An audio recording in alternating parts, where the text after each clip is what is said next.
Next gen நேர்களே அனைவருக்கும் வணக்கம். நான் உங்கள் ஸ்ரீ சுபம் விஜயகுமார். இன்றைக்கி பார்த்தீங்கன்னா சனி வக்ரம்.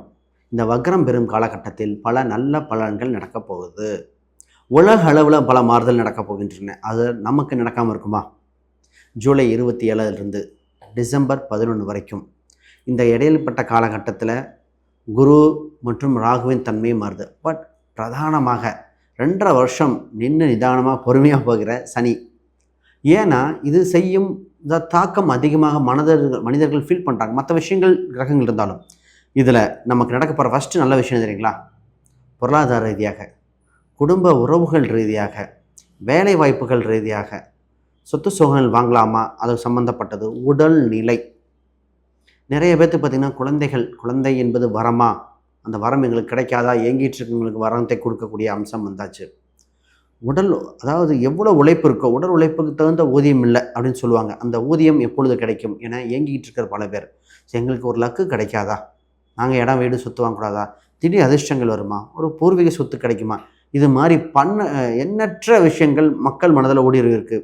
அதை அனுபவிக்க உங்களுக்கும் அமைப்பு இருக்குது. அது யாராக இருக்குது, என்னென்ன காலகட்டம். இப்போ நம்ம கோச்சார ரீதியாக பார்க்கலாம், தசாபத்தியும் சேர்ந்து வந்துட்டால் இன்னும் மக்யூட்டாக இருக்கும். பட் நமக்கு அதுக்குண்டான சம்பவத்தை பார்க்கலாம். நிறைய பேர் புது தொழில் பண்ணலான்னு நினச்சிட்டு இருப்பாங்க. சார் வேணாங்க, நான் புது தொழில் பண்ணுறேன், ஆல்ரெடி பண்ணிகிட்டு இருக்க தொழிலே பல தடைகள் பல முடக்கங்கள் இருந்திருக்கு. அதோட தன்மை என்ன? பொதுவாக உங்களுக்கு என்ன இறை வழிபாடு தேவை இந்த காலத்தில்?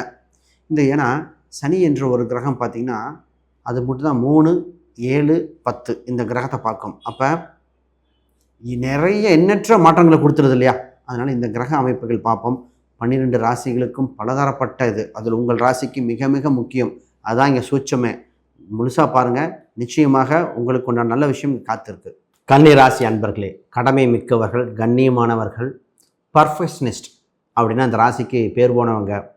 உங்கள் ராசிக்கு 7ல் இருந்த சனி பகவான் வக்ரம் பெறும் காலகட்டத்தில் கண்டகச்சனி இனி இல்லை. சனியோட தாக்கம் குறைகிறது, குருவின் தாக்கம் அதிகரிக்கிறது. குரு 11 இருக்கு இல்லையா? அப்போ சுபகாலகம் பிறந்திருக்குன்னு சொல்லலாம். பொதுவாக கன்னி ராசின்னு நினச்சிக்கலாம், பர்ஃபெக்ஷனிஸ்ட்டுங்க. இந்த ராசி கோவப்படுறாங்கன்னு சொல்லுவாங்க, கரெக்டான விஷயத்த கரெக்டாக சொல்லுவாங்க. இவங்ககிட்ட ஒரு பொறுப்பை கொடுத்தா அது தலை நிமிர்ந்து நிற்கிற அளவுக்கு செஞ்சு கட்டிடுவாங்க. மீடியா துறையில் சிறப்பு மிக்கவங்க. மீடியா, ஆடிட்டிங், அக்கௌண்ட் சம்மந்தப்பட்டது, பிஸ்னஸில் இல்லைன்னே சொல்லலாம். ஒரு வேலையெல்லாம் அவங்க செஞ்சாங்கன்னா, அதுவும் வேலைன்னு வந்தாலே அது கன்னிராசிக்காரங்க தான். அந்தளவுக்கு செஞ்சுருவாங்க. பொறுப்பானவங்க, இவன் நம்பி எந்த பொறுப்பும் கொடுக்கலாம். என்ன நெற்றிக்கின் திரைப்படம் குற்றம் குற்றமே என்பாங்க. தலைவர் தப்பு செஞ்சாலும் சரி, தொண்டன் தப்பு செஞ்சாலும் சரி, தலைப்பு தான். ஆனால் எது நியாயமோ நியாயத்தின் பக்கம் நிற்கிறவங்க. இந்த வக்ர வரும் காலகட்டத்தில் உங்களை உயர்வு சூப்பராக இருக்குது. அதிர்ஷ்டம் வாசலில் நிற்குதுன்னே சொல்லலாம். உங்கள் உழைப்புக்கு உண்டான உயர்வு கிடைக்குது. அதை பற்றி பார்ப்போம். முதல்ல நல்ல விஷயம் என்னென்னா, இந்த ராசிக்கு பிஸ்னஸ் யோகம் வந்திருக்குங்க.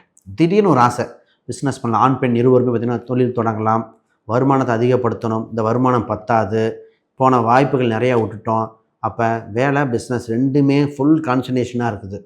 அப்போ பிஸ்னஸில் இருக்கிற ஃபஸ்ட்டு பாயிண்ட், பிஸ்னஸில் இருக்கிறவங்க அடுத்தடுத்த படிநிலையை நோக்கி நகர்றீங்க. லாபங்கள் இரட்டிப்பாகும் சூழ்நிலைகள், கூட்டு சம்மந்தப்பட்ட இருந்த இன்னல்கள் எல்லாம் விலகுது. பிஸ்னஸில் நிறைய பேர் ஏமாற்றிட்டாங்கன்னா அது இந்த ராசி தான். அவ்வளோ ஹார்ட் ஒர்க், அவ்வளோ பர்ஃபெக்ஷனாக இருக்கும். ஆனால் என்ன பண்ணிட்டாங்க, ஏமாற்றிட்டாங்க. இதில் இந்த அட்டாக்லாம் சொல்லுவோம், அதாவது ஸ்கேமர்ஸ், மொபைல் ஃபோனில் இது பண்ணது, இது மாதிரி வேலையாட்களை ஏமாற்றினது, இது மாதிரி பல பேர் கன்னிராசிக்காரங்க தொழிலில் இதான. ஆனால் இப்போ உங்கள் உழைப்புக்கு ஏற்ற ஊதியம், அந்தஸ்து அதிகரிக்கின்ற, நம்பர் ஆஃப் கிளைண்ட் இன்க்ரீஸ் ஆக போகுது. சூப்பராக வர போகிறீங்க. அடுத்து குடும்ப உறவில் புது உறவு வருகிறது. குடும்பத்தில் புது நபர் அறிமுகம், ஒரு வாழ்வில் ஒரு டேர்னிங் பாயிண்ட். அந்த நபர் வருவாரா, நமக்கு கிடைக்குமா, அந்த நபர் யார்? ஒரு சிலருக்கு திருமணமாக இருக்கும், காதலனாக இருக்கும், பிரிந்தவங்களாக இருப்பாங்க, குழந்தையாக இருக்கும். அது ஒன்று நான் பார்ப்போம். ஃபஸ்ட்டு திருமண உறவை பார்ப்போம். முதல்ல திருமணம் உண்டா இல்லையா? இந்த ராசிக்கு திருமண காலகட்டம் வந்தாச்சு. குரு பார்க்க கோடி நன்மை. 7ஆம் வீட்டை குரு பார்க்கும் காலகட்டத்தில், சனி விலகும் காலகட்டத்தில் திருமண வரன் முடிவாகின்றன. மனதுக்கு பிடித்த திருமண வரனாக இருக்கின்றன. ரொம்ப நாளாக எப்போ வரும், எப்போ கல்யாணம் நடக்கும்னு நினச்சிட்டு தாங்க. இப்போ தான் திருமண காலகட்டம். ஒரு சில திருமண வாழ்வில் இருந்து ரொம்ப ப்ரெஷராக இருக்குது. சார் கன்னியூ பண்ணலாமா வேண்டாமா அப்படின்றவங்களுக்கு கூட வாழ்வில் உங்களுக்கு எது சரியோ அதுக்குண்டான முடிவெடுக்க வேண்டிய சூழ்நிலைகள். அப்போ திருமண உறவுகள் உண்டு. இதில் பரிகாரம் எது தேவையா? கோச்சார ரீதியாக தேவையில்லை, ஜாதக ரீதியாக பார்க்கும்போது இறுதியில் ஒரு பரிகாரம் கொடுக்க போகிறேன். அதை செஞ்சு பாருங்கள். இந்த சனி வக்ர காலகட்டத்தில் பல மாறுதல் உண்டு. இப்போ திருமண நாள் மட்டும் ரொம்ப கவனமாக போட வேண்டிய ராசி இந்த ராசி. ஏன் இந்த ராசிக்கு மட்டும்?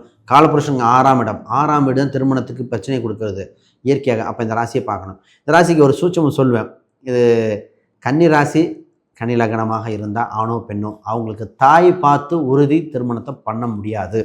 நேற்று பார்க்கும்போது கூட அந்த பெண் கன்னி லக்னமாக இருக்கும்போது சொன்னேன், பாருமா உனக்கு கணவன் கூட சின்ன சின்ன மன வருத்தம் வரும்பொழுது கணவனா உங்கள் அம்மாவா, அவங்க அம்மா இருக்கும்போது சொன்னேன், கணவனா அவங்க அம்மாவான்னு சொன்னேன், கணவன் சொல்லிடு, உங்கள் அம்மா கூட கொண்டு வந்துடுவாங்க.